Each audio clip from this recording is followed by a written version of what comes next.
Hello students, कैसे हैं आप सब। आशा करती हूँ आप अच्छे होंगे और अच्छे से अपनी पढ़ाई कर रहे होंगे।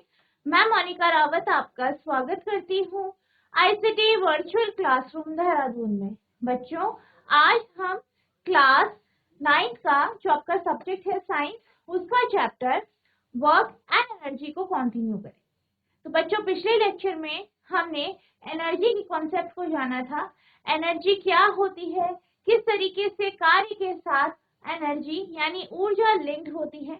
हमने ये देखा था कि कार्य करने की जो क्षमता होती है वही आपकी ऊर्जा कहलाती है, जिसको हमने अपने डेली लाइफ से जोड़ के देखा था।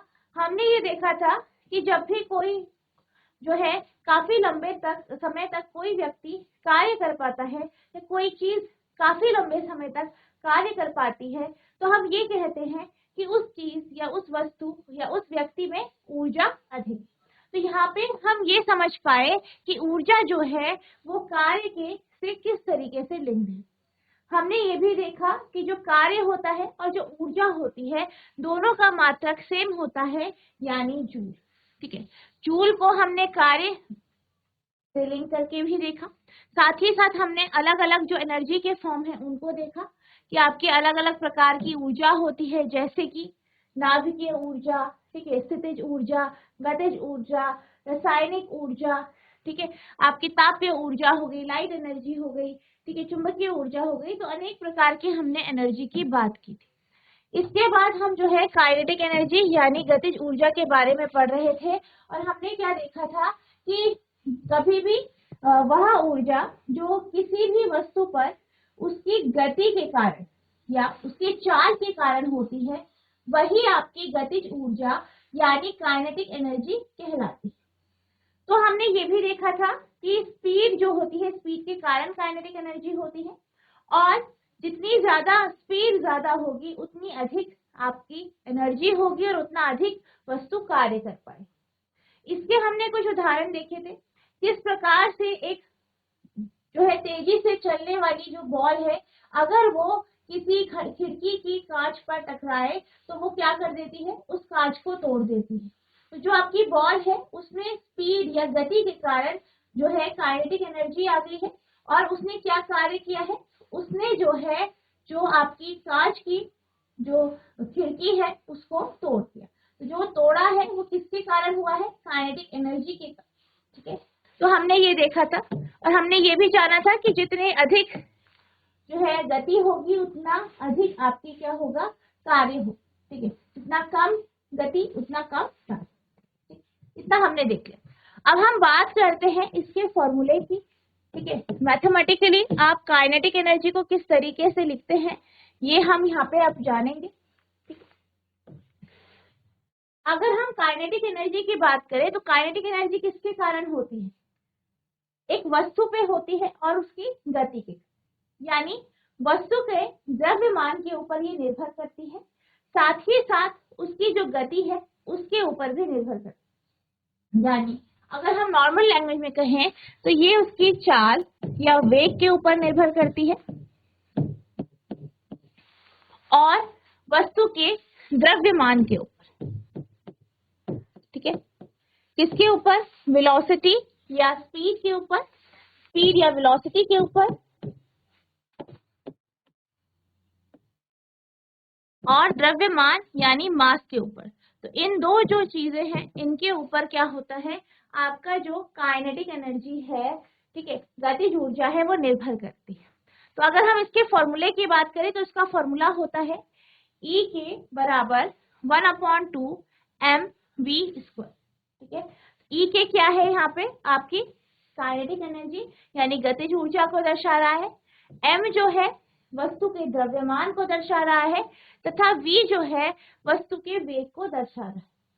बहुत इंपॉर्टेंट है ये जो आपका फॉर्मूला है, आपको इसको अच्छे से याद रखना है क्योंकि इसके बेस में आपके आगे प्रश्न बनते हैं। ठीक है, अब हमने क्या किया, हमने जो है यहाँ पे एक्सप्रेशन पढ़ लिया, काइनेटिक एनर्जी का एक्सप्रेशन देख लिया। अब हम इसके बेस में कुछ क्वेश्चंस को डिस्कस करते हैं। तो आज का आपका पहला प्रश्न है, an object of mass 15 kg is moving with a uniform velocity of 4 meter per second। क्या कहा गया है, एक वस्तु है, ठीक है, उसका द्रव्यमान 15 किलोग्राम है।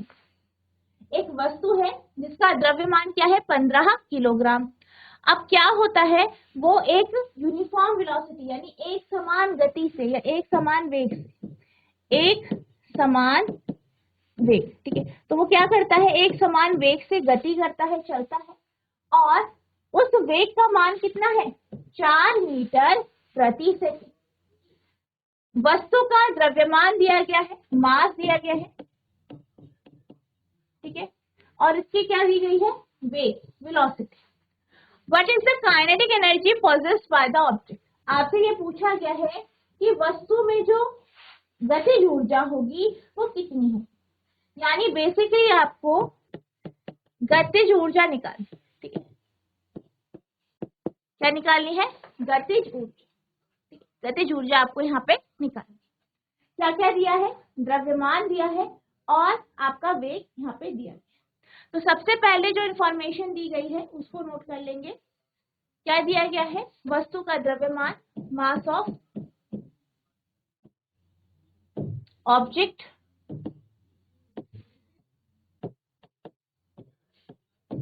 वस्तु का द्रव्यमान कितना दिया है, एम की वैल्यू कितनी है, 15 किलोग्राम, ठीक है। अब वेग दिया है, वस्तु का वेग यानी वेलोसिटी ऑफ ऑब्जेक्ट,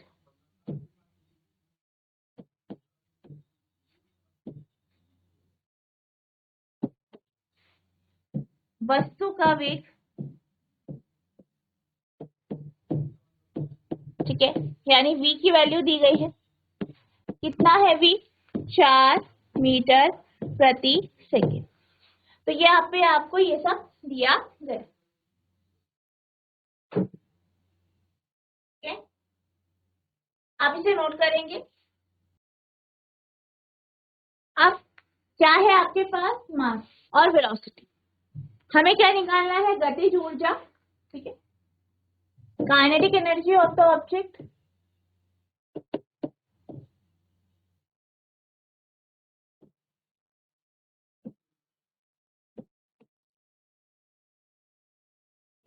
ठीक है, यानी वस्तु की गतिज ऊर्जा, ठीक है, वस्तु की आपको गतिज ऊर्जा निकालनी है। इसको आप EK से रिप्रेजेंट करते हैं, ठीक है, EK से आप इसे दर्शाते हैं। क्या है फॉर्मूला, हाफ mv², हाफ यानी 1/2, m कितना है आपका, 15 किलोग्राम, ठीक है। ये आप देख सकते हैं दोनों आपके SI यूनिट में है, केजी आपकी मास की SI यूनिट है, मीटर पर सेकंड आपकी जो है ये भी SI यूनिट है, ठीक है। अब ये दोनों SI यूनिट्स है तो आपको इसमें कोई चेंजेस करने की जरूरत नहीं है, आप डायरेक्ट वैल्यूज रखेंगे, ठीक है, 15 गुणा v का स्क्वायर यानी 4 का स्क्वायर या 4 का आपका वर्ग, ठीक है, सॉल्व करेंगे 1/2 इंटू 15 इंटू 4 इंटू 4, ठीक है, सॉल्व करेंगे।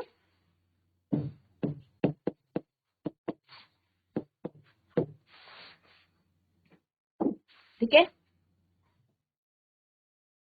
ठीक है, तो आपका आ गया 120 जूल, ठीक है। तो यहाँ पे EK का जो मान है, ठीक है, काइनेटिक एनर्जी जो आई है वो आपकी कितनी आई है, 120 जूल। तो आप लिखेंगे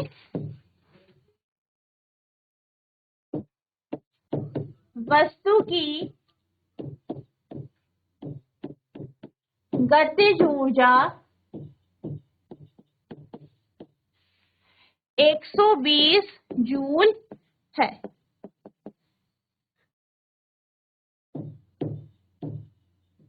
kinetic energy of the object is 120 joule, या 120 joule of energy is possessed by the object, ठीक है।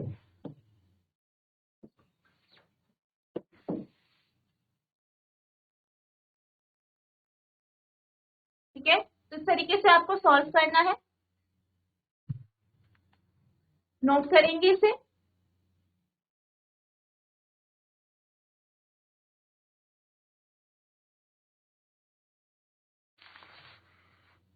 अब हम चलते हैं अगले प्रश्न की ओर। तो आपका अगला प्रश्न है, what is the work to be done?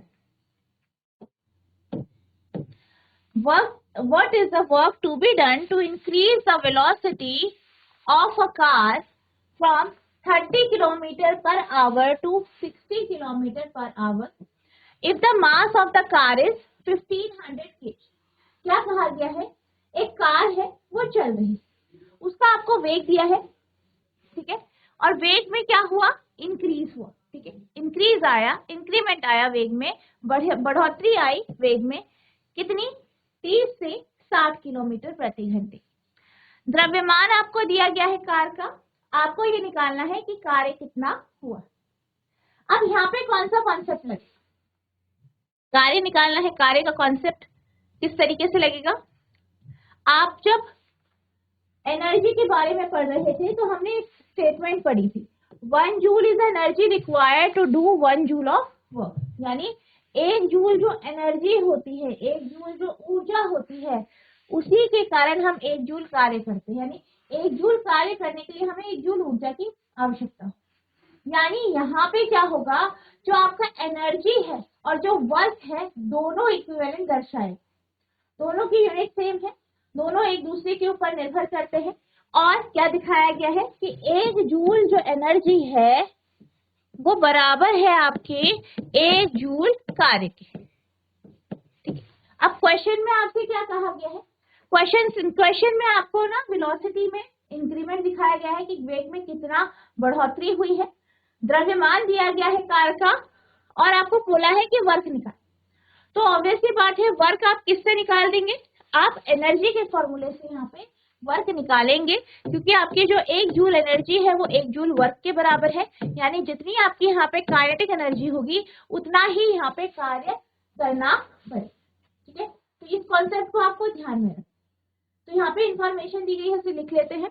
सबसे पहले क्या कहा गया है? ये क्या है? आपकी कार का प्रारंभिक वेग। तो आप लिखेंगे कार का प्रारंभिक वेग, यानी initial velocity of the car, यानी VI, ठीक है। आप VI लिख सकते हैं या V1 लिख सकते हैं। कितना है आपका? 30 किलोमीटर पर आवर, 30 किलोमीटर प्रति घंटा। नेक्स्ट, कार का अंतिम वेग,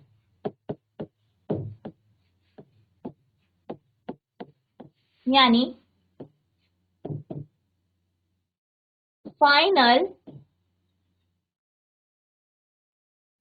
वेलोसिटी ऑफ द कार, ठीक है, यानी VS, VS ले लेते हैं। कितना है? 60 किलोमीटर प्रति घंटा। और क्या दिया गया है? कार का द्रव्यमान, कार का द्रव्यमान, ठीक है, यानी मास ऑफ द कार, यानी स्मॉल m से रिप्रेजेंट करते हैं। कितना है आपका? 1500 किलोग्राम। ये आपको यहाँ पे दिया है। सबसे पहले आप इसे नोट कीजिए।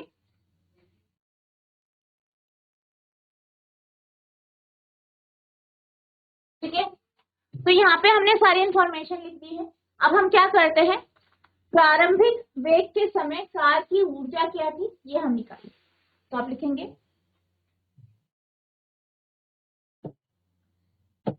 प्रारंभिक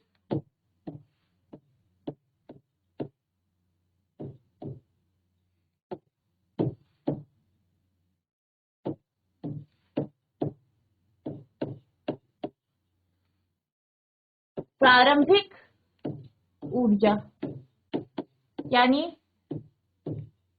initial energy of the car, इसको आप ले लीजिए EKI। ठीक है, फॉर्मूला क्या होगा, हाफ m VI का स्क्वायर। आप चाहे तो इस तरीके से कर सकते हैं, चाहे आप दोनों को सब्ट्रैक्ट करके, वेलोसिटी को सब्ट्रैक्ट करके आप फाइनल निकाल सकते हैं। ठीक है, हम इसे सेपरेट करके कर रहे हैं। ठीक है, तो आप यहाँ पे लिखेंगे हाफ यानी 1/2, m का मान कितना है आपका 1500, और VI का मान कितना है यहाँ पे 30। ठीक है, ये आपका किलोमीटर प्रति घंटे में है। ठीक है, ये आपका केजी में है। इसको आप क्या कर सकते हैं, मीटर प्रति सेकंड में परिवर्तित कर सकते हैं। तो 30 को गुणा करेंगे 1000 बटा 3600 से। ठीक है, ताकि मीटर प्रति सेकंड में ये परिवर्तित हो जाए। ठीक है, क्योंकि आपका मीटर प्रति सेकंड हम लेते हैं SI में, तो यहाँ पे आप इस तरीके से लेंगे। यहाँ पे आपका 60 गुणा 1000 से करेंगे, डिवाइड करेंगे 3600। ठीक है, आप इसे सॉल्व कर सकते हैं, चाहे आप यहाँ पे इसे डायरेक्टली लिखिए। तो यहाँ पे आपका हो जाएगा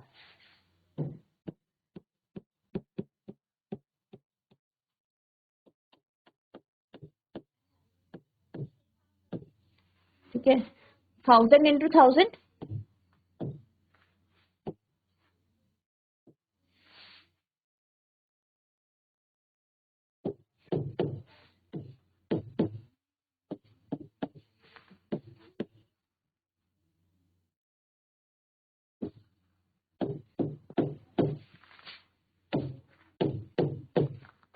सॉल्व करेंगे इसे।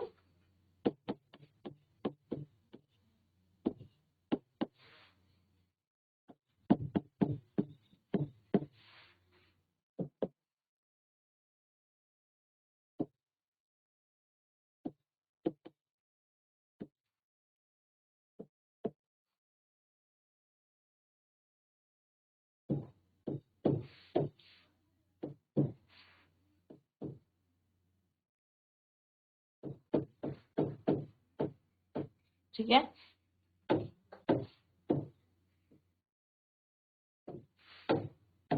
इंटू 5।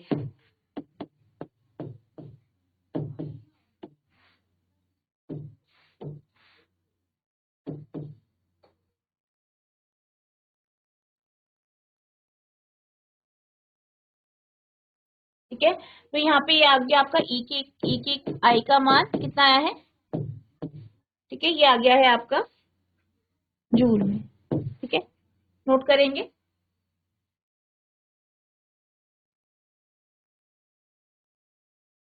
अब कार की जो अंतिम ऊर्जा है उसकी बात कर लेते हैं। कार की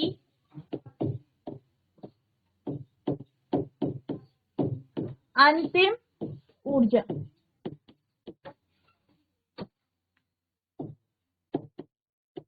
final energy of car, EKF से हम इसे डिनोट कर लेंगे। ठीक है, फॉर्मूला सेम होगा, हाफ m VF का स्क्वायर। हाफ m कितना है, m की वैल्यू कितना है यहाँ पे 1500। ठीक है, और 60। ठीक है, 1500।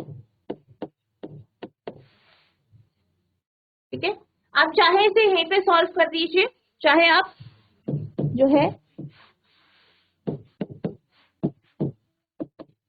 तो ये हो गया 100/6। ठीक है, आपका VF का मान आया 100/6। ठीक है, तो इसे आप इसका स्क्वायर कर लीजिए।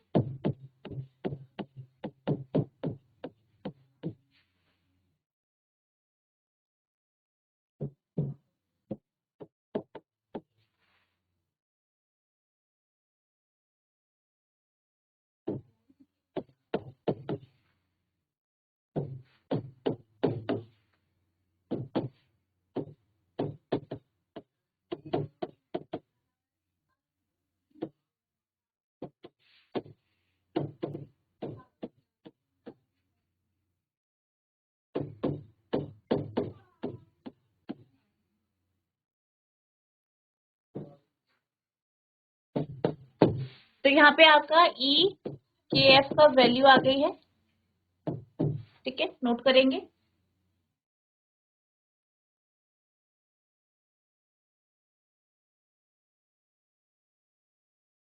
ठीक है,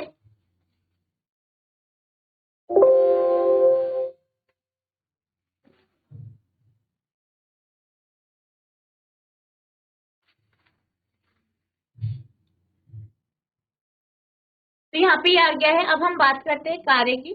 तो कार्य जो होगा,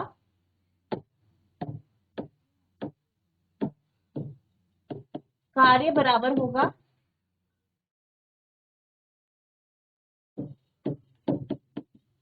अंतिम ऊर्जा माइनस प्रारंभिक ऊर्जा,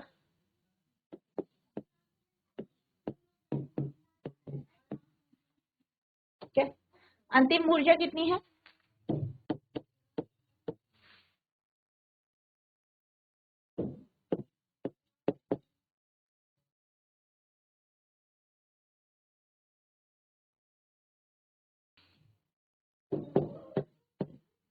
ठीक है, तो वैल्यू आ जाएगी आपकी, दोनों को माइनस कर देंगे।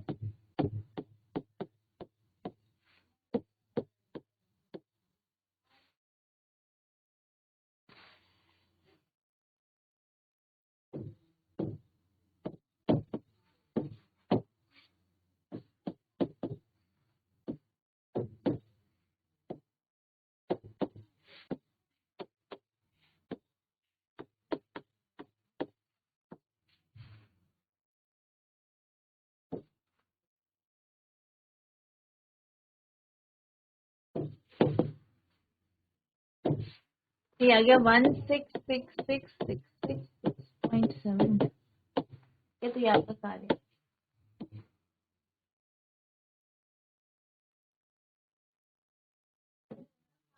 ये आपका कार्य यहाँ पे हुआ है, नोट करेंगे इसे।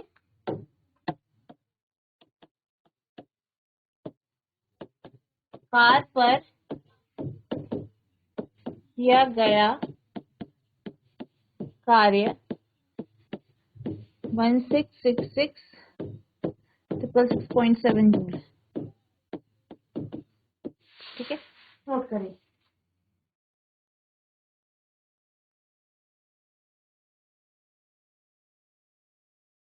अब हम चलते हैं ऊर्जा के अगले प्रकार पे, जो है आपका पोटेंशियल एनर्जी यानी स्थितिज ऊर्जा।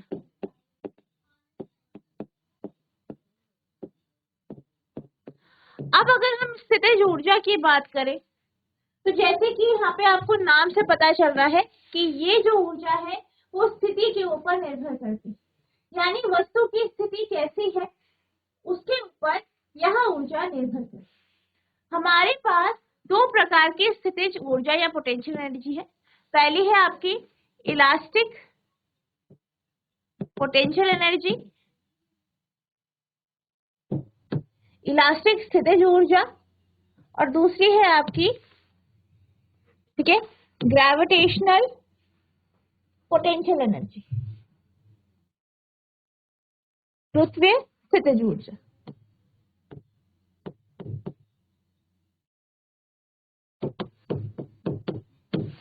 तो सबसे पहले हम बात करते हैं इलास्टिक पोटेंशियल एनर्जी, ठीक है। तो इलास्टिक पोटेंशियल एनर्जी की अगर हम बात करें, ठीक है, तो इलास्टिक पोटेंशियल एनर्जी बेसिकली क्या है इसको हम समझते हैं। हमारे पास दो प्रकार की स्थितिज ऊर्जा है, एक आपकी इलास्टिक स्थितिज ऊर्जा या इलास्टिक पोटेंशियल एनर्जी, दूसरी ग्रेविटेशनल पोटेंशियल एनर्जी यानी गुरुत्वीय स्थितिज ऊर्जा। जब हम इलास्टिक पोटेंशियल एनर्जी की बात करते हैं तो बेसिकली यहाँ पे जो पोटेंशियल एनर्जी है वो स्थिति यानी उसकी स्थिति क्या है, वस्तु की स्थिति क्या है उसके ऊपर निर्भर कर रही है। लेकिन यहाँ पे जो हम यहाँ पे जिस कॉन्सेप्ट को ले रहे हैं वो है कॉन्फ़िगरेशन या इसका जो आकार है या विन्यास जिसे आप कहते हैं। बेसिकली इलास्टिक पोटेंशियल एनर्जी जो है वस्तु की इलास्टिसिटी के ऊपर निर्भर करती है। अब इसका सबसे अच्छा उदाहरण है आपका स्प्रिंग। स्प्रिंग आपने देखा होगा, नॉर्मली स्प्रिंग आपका कैसा होता है, मान लीजिए ये आपका क्या है, स्प्रिंग है, जैसे यहाँ पे आपको दर्शाया गया, ये क्या है आपका स्प्रिंग है, ये क्या है, इसका नॉर्मल आकार, ठीक है, जैसे ये है। अब हमने क्या किया, इस पे प्रेशर लगाया, बल लगाया, और आपका स्प्रिंग कैसा हो गया, ऐसा। यहाँ पे बल लगाया तो आपका स्प्रिंग हो गया ऐसा, यानी सिकुड़। तो आप देख सकते हो कि इसके आकार में क्या आया है, परिवर्तन आया। अब आपने यहाँ पे बल लगाया, इसका आकार बदल दिया, ठीक है। अब आप जैसे ही इसे छोड़ोगे, ये अपने आप ही क्या होगा, मूव करेगा, गति करेगा, और अपनी पहली पोजीशन में आ जाए। दूसरा आपने क्या किया, इसे खींचा और ये आपका कुछ इस तरीके से हो गया। तो यहाँ पे क्या हुआ, आपने इसे क्या करा, खींचा, यहाँ पे इसे दबाया, इसे पुश किया, वहां पे आपने इसे खींच दिया, पुल। क्या हुआ, इसके आकार में परिवर्तन आया, और इस आकार में परिवर्तन के कारण जो यहाँ पे ऊर्जा उत्पन्न हुई है, या जो इसमें ऊर्जा है, उसी को हम इलास्टिक पोटेंशियल एनर्जी या इलास्टिक स्थितिज ऊर्जा कहते हैं, ठीक है।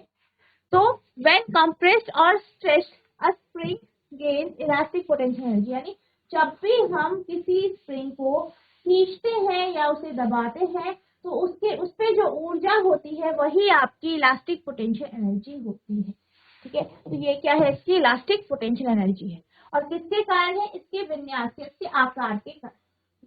देख सकते हैं आप, आकार में परिवर्तन हुआ है, और इस आकार के में परिवर्तन के कारण ही इलास्टिक पोटेंशियल एनर्जी यहाँ पे आई।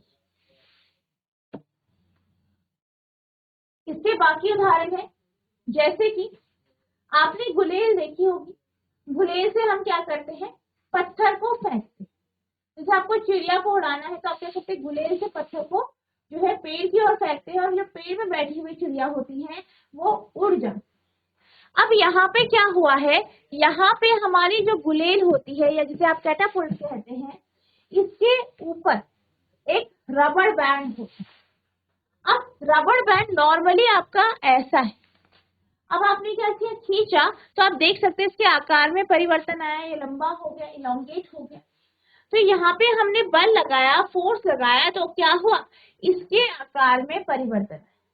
तो यहाँ पर हमने क्या किया, पत्थर रखा, मान लीजिए गुलेल है आपकी, ठीक है, ये गुलेल है, आपने यहाँ पे पत्थर रखा, उसे जोर से खींचा और फिर छोड़ दिया।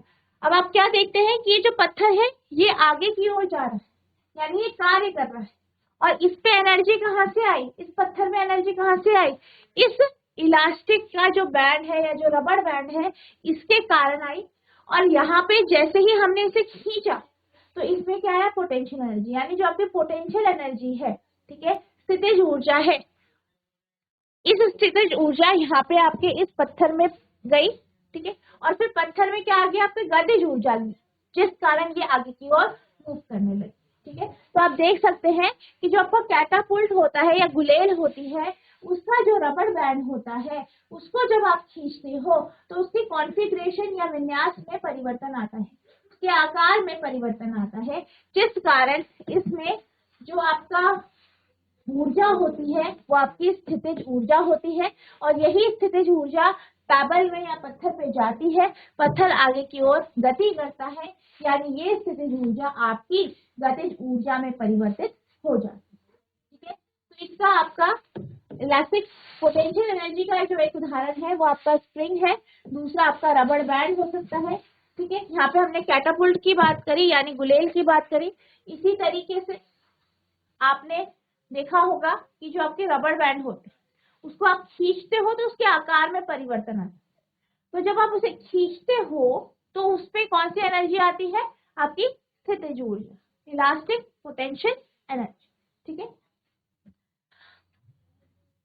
A stretched rubber band has potential energy, ठीक है। इसी तरीके से अगर हम धनुष बाण की बात करें, ठीक है, जो आपका धनुष बाण होता है, इसमें भी आपकी क्या होती है, जैसे ही आप जो आपका धनुष होता है, धनुष का जो ये आपका बैंड होता है, इसे आप खींचते हो, उसकी स्ट्रिंग को, उसकी तार को जब आप खींचते हो तो क्या होता है, यहाँ पे आपकी पोटेंशियल एनर्जी यानी स्थितिज ऊर्जा है। अब आपने क्या किया, यहाँ पे एरो को या तीर को यहाँ पे रख दिया, बाण को रख दिया और उसे खींचा, तो क्या हुआ, ये जो पोटेंशियल एनर्जी है, इस ये जो है इसके कारण क्या हुआ, आपके इस बाण में क्या आई, काइनेटिक एनर्जी या गतिज ऊर्जा आई और ये बाण आपका आगे की ओर चल गया। तो यहाँ पे जो आपका स्ट्रेच स्प्रिंग है या जो आपका धनुष है उसकी जो तार है उसको जब आपने खींचा तो उस पे कौन सी एनर्जी आई, कौन सी ऊर्जा आई, स्थितिज ऊर्जा यानी पोटेंशियल एनर्जी। ठीक है,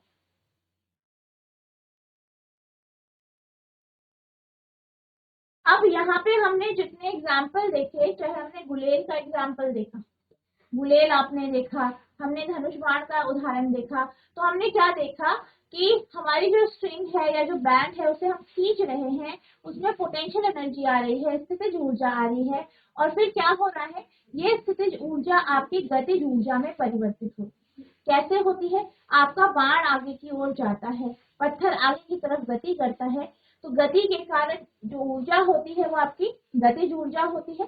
तो यहाँ पे आपकी स्थितिज ऊर्जा जो है गतिज ऊर्जा में परिवर्तित हो रही है।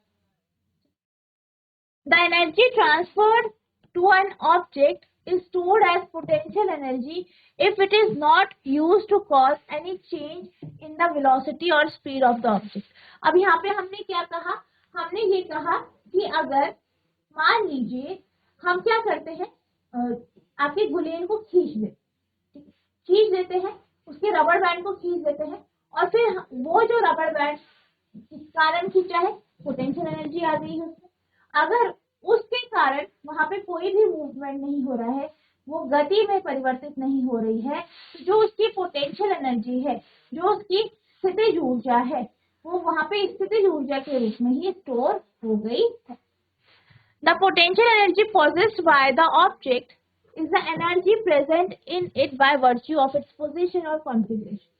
अब अगर हम बात करें स्थितिज ऊर्जा की, तो किसी भी वस्तु पे जो स्थितिज ऊर्जा होती है वो उस वस्तु की पोजीशन यानी उसकी स्थिति या उसके आकार के कारण होती है। तो आपको हमेशा ध्यान रखना है कि जो आपकी स्थितिज ऊर्जा होती है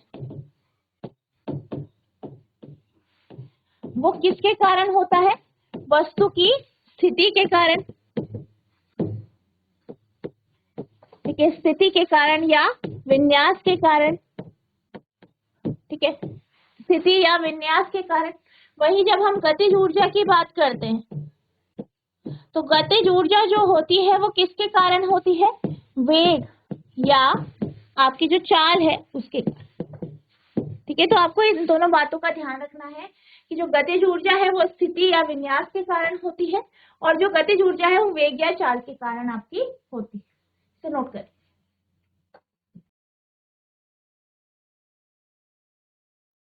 तो बच्चों आज हमने जो है आपका पोटेंशियल एनर्जी के कॉन्सेप्ट को जाना, जिसमें हमने इलास्टिक पोटेंशियल एनर्जी को अच्छे से समझा, साथ ही साथ काइनेटिक एनर्जी को हमने जाना, काइनेटिक एनर्जी का फॉर्मूला देखा और इसके बेस में हमने कुछ क्वेश्चंस को सॉल्व किया। आई होप आपको ये सारे टॉपिक अच्छे से क्लियर हुए होंगे। आपको क्या करना है, इनको रिवाइज करना है। अगर आपको कोई भी डाउट होगा तो नेक्स्ट लेक्चर में आप पूछ सकते हैं। तो बच्चों आज के लिए बस इतना ही, मिलते हैं अब नेक्स्ट सेशन में। तब तक के लिए thank you and have a nice day.